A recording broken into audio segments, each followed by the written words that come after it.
You know, I don't really care for cold weather, but I love snow. There's something so cozy about being inside while there's a blanket of snow outside. Nothing embodies that concept better than a quaint little cabin within a winter wonderland. Well, on this channel, we take ideas like that and bring them inside. Let's make it happen. I'll start by building the cabin. I sketched out a basic idea of what I want that I'll use as a loose reference throughout the project.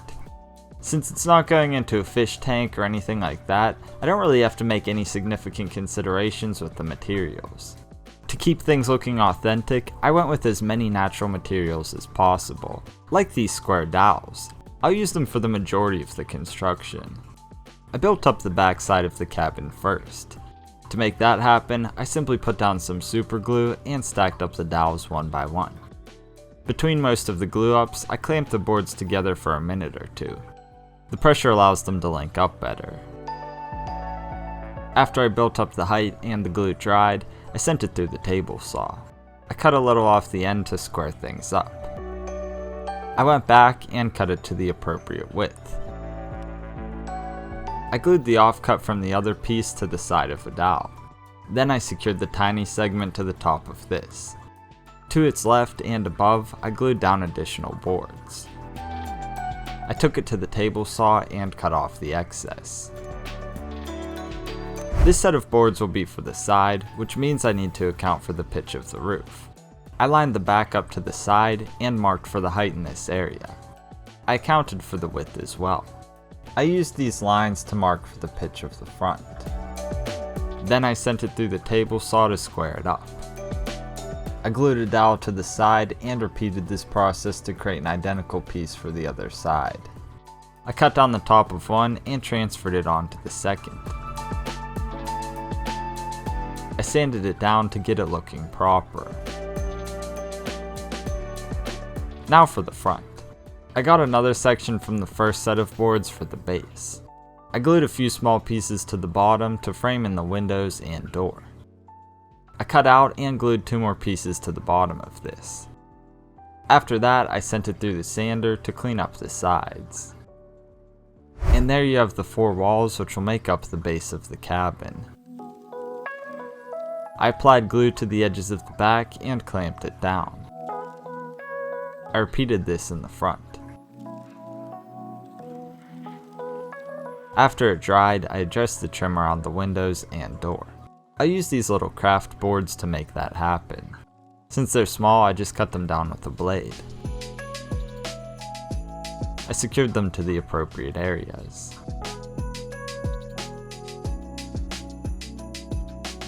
As for the window panes, I simply cut out a few squares of window frost film. I glued them to the inside of the cabin. I went with the frosted look to play into that cozy vibe. More on the inside later. Let's go back to the exterior. I turned the cabin upside down and sanded the point of the roof. I did this so I could glue a dowel along the top. I need to create a base as well. I decided to use expanded PVC board for this portion of the build. This stuff is easy to cut and shape to the desired size. I transferred the outline of the cabin onto the PVC. From there, I extended the lines to create the front. I cut this out and created an identical piece. I glued these together to create a thicker base. A thing to mention though is that I cut this down almost 1/2 inch less than the size of the cabin. That way, when I glued them together, the cabin hangs over the base. More on that later. I'll create the porch using some small wooden planks.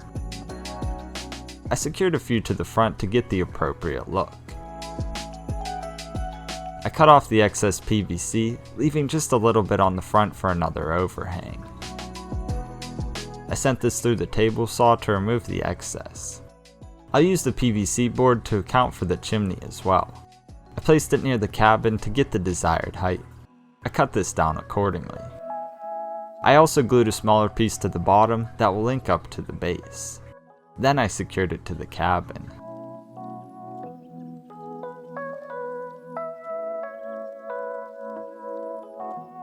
I used the same planks from earlier to create the roof. I began near the chimney with a board that has a notch cut into it. That way it still hangs over a bit. I continued this all the way to the opposite side. You can see from this angle that I put a little board under the roof beam to make this all possible. By some miracle, I was able to get an exact fit for the width. It's crazy because I didn't measure for that earlier. I'll cut them down later, but for now I'll rock out the chimney and foundation with pea pebbles. I glued them to the PVC, leaving gaps between the pieces for grout. I went all the way down the chimney and around the foundation. This is why I made that overhang earlier. With it, I could account for the thickness of the stones and easily create that rustic cobblestone look. After that, I used a chisel to roughly trim down the roof boards. I'll clean them up more later on. To finish off the rock work, I'll use some gray grout. I added the water and mixed it up. I smeared it all over the rocks to fill in the cracks.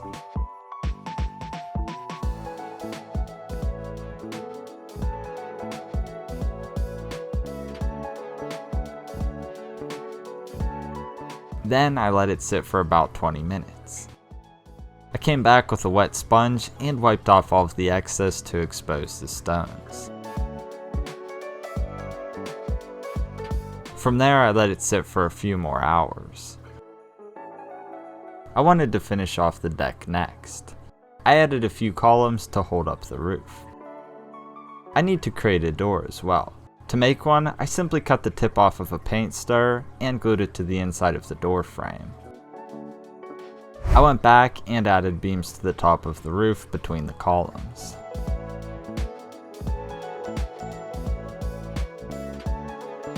I finished it off by adding railings to the front. I made these earlier with a plank and a few dowels. After that, I took the roof to the belt sander and evened it out. I wanted to include a family that's peering out of the cabin. I found these little figurines which will work great for that. Like and subscribe to help support the channel. Unfortunately, they were too tall though, so I had to cut them down to match the scale of the cabin. I also glued them onto boards, which made them easier to install. The last major thing I need to address is the back of the roof. I went and glued boards down like before, but I left an opening in the middle. I used this to access the interior later on. Once the sides were secure, I dry fit the middle section. I glued a piece of PVC on the back of them. This will keep them together and make it removable. I trimmed the roof down with a chisel and took it to the belt sander. To button it up, I put a dot on the door for a handle. I'll also put one of these little waterproof lights inside of the cabin.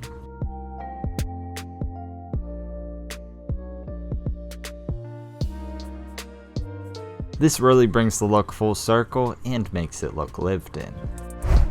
It took a while to get this looking proper, but I'm really pleased with the result.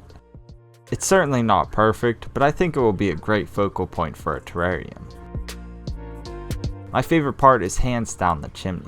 It looks like the real deal and gives me a lot of inspiration for future builds. Overall though, I thoroughly enjoy how the pieces came together. Enough on that though, let's put it into a terrarium. For this build, I'm going to use this awesome glass box. It has a really cool golden frame on it that makes this piece stand out. That said, I had to add a bead of silicone along the bottom just to ensure that it will hold water. I also cut out a piece of glass for the top. Like most other terrarium builds, we'll start at the foundation with a false bottom. There are a number of ways to do this, but to keep things simple, I've decided to go with a sand false bottom. I added about a half an inch to the container and evened it out as needed. At this point, I'd usually add a thin layer of charcoal to keep things clean and tidy. However, I'll skip that layer because my substrate has charcoal mixed into it. This is composed of a number of things that when combined, create a fluffy mix that retains moisture without compacting or becoming soggy. I added a decent layer to this system. As I did, I sloped it up toward the back to improve the sense of depth. When I picture snow in winter, it usually makes me think of mountains. With that idea in mind, I decided to add some stones to the scape, more specifically Terrarium stone. I added a few into the scape to create that rocky look.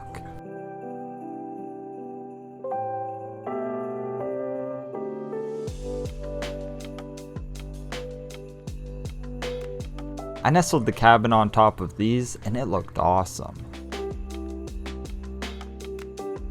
I went back and cleaned things up a bit with my fan brush. Even though this will be a winter scape, I still want to include plants. To start, I have some thread moss. I placed patches in various locations to get the look I wanted. I didn't need it everywhere, just in a few select locations.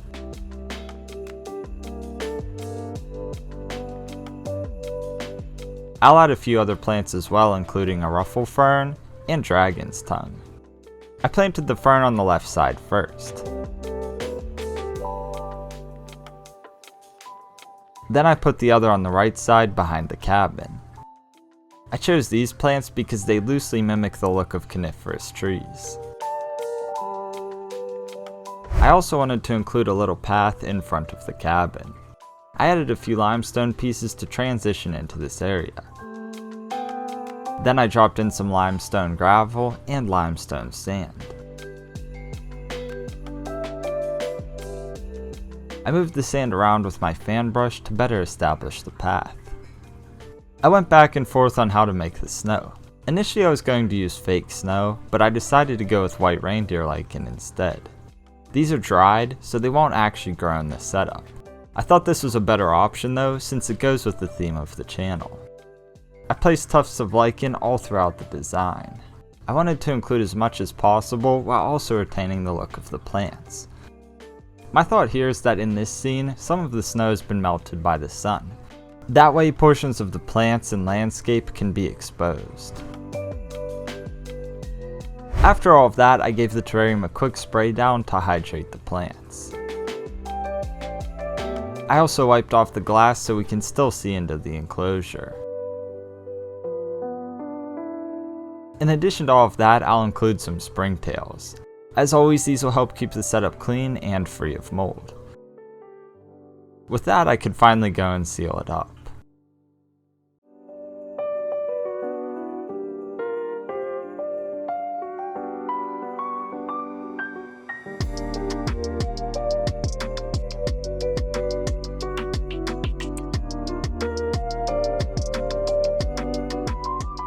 There you have it, the snowy cabin terrarium. I think it's a pretty neat setup that complements this season well. I don't typically like to do themed enclosures, but I think it's a nice change of pace. What do you think? My favorite part, of course, is the cabin. I really like how it's nestled atop the rocky landscape and framed in by the plants. All in all, a fun little setup. As always though, let me know what you think about it down in the comments. We gotta address one more thing in this video real quick. If you recall, 2 weeks ago I did the 1 million giveaway, and in that video I said that what I would do is on the 23rd, send the comments to a random comment picker and select the 2 winners. So that's exactly what I'm gonna do. I'm recording the screen and this. I'm not doing any cuts or anything, so you don't think I'm trying to pull a fast one. A thing about that real quick, unfortunately I didn't hit record on the screen capture, so I just have a zoomed in little blurry thing of my computer screen here. It's the best I could do, but I didn't want to record it again and lose authenticity. But I'm just going to copy the URL here, paste it into this area, and then get the comments.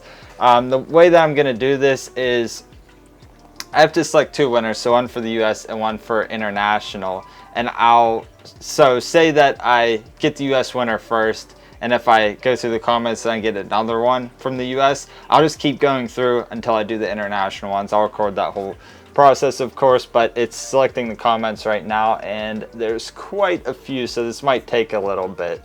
I'll just speed it up if it takes a really long time. Okay, so it finally went through and got them all. We've got 13,116. I just sped that up because obviously you didn't want to see that. And this is it. We're gonna commence. Let's see what happens. It's going through, going through, going through. All right, let's see what this says. I love your hard work and dedication, blah, blah, blah.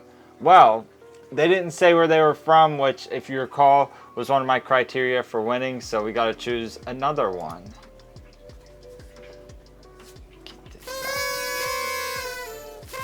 Okay, oh, let's see. All right, sweet. So we've got Darth Ackert, I believe is how you would pronounce that. So let me just do a little screen grab of that real quick. Sweet. So you're in Long Island. Very interesting. That's not too far from me. Think about that. Maybe I could drive it up instead of shipping it. Anyway, all right, we're gonna go for the international one now. Let's see. Nope, from Oregon. Sorry, Squid Bean. Oh, Minnesota. Sorry, Ross.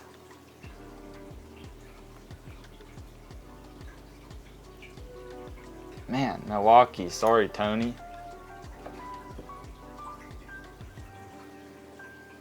Man, another Wisconsin. Sorry, Jenna. I didn't think it would take this long.